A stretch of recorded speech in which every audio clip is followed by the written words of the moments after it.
Vous vous souvenez de ce qui s'est passé le 11 septembre 2007 ? C'était bien plus qu'une simple sortie d'album. C'était un véritable choc des titans du hip-hop. D'un côté, on avait 50 Cent, le roi incontesté du gangsta rap avec son album Curtis.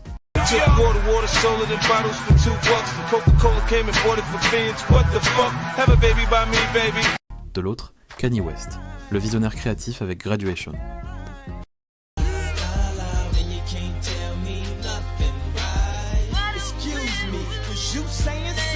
Tout a commencé quand 50 Cent a déclaré dans une interview pour MTV en 2005 « J'ai le sentiment que Kanye West a réussi grâce à moi. » Après 50 Cent, le public était à la recherche de quelque chose de moins agressif et ils ont sauté sur le premier venu, c'était Kanye West, et son album a décollé. Le troisième album de 50 Cent intitulé Curtis était très attendu. Sa sortie était initialement prévue le 26 juin 2007, sauf que tout ne s'est pas passé comme prévu. 50 fait face au syndrome la page blanche et a du mal à écrire. Après 2 singles ayant reçu un accueil mitigé, Straight to the Bank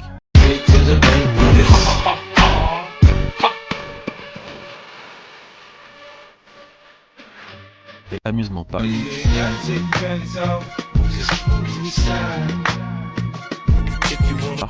il décide de repousser la sortie de son album au 11 septembre 2007.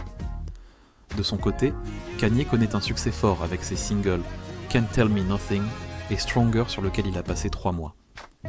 Kanye West a décidé de sortir son album le même jour que 50 Cent. En juillet, 50 Cent a sorti IO Technology,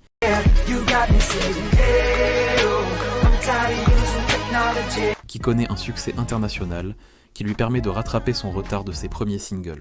Début août, il subit la fuite d'un des sons de l'album, ce qui le rend furieux. Malgré tout, il restait confiant.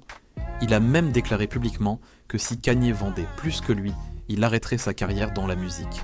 Kanye, quant à lui, se voyait gagnant, il voulait absolument la première place. Il se permet même de troller 50 lors de ses interviews. Imaginez la pression, les médias se sont emballés, les fans ont choisi leur camp. Le jour J, tout le monde attendait les chiffres. Et le résultat a été sans appel.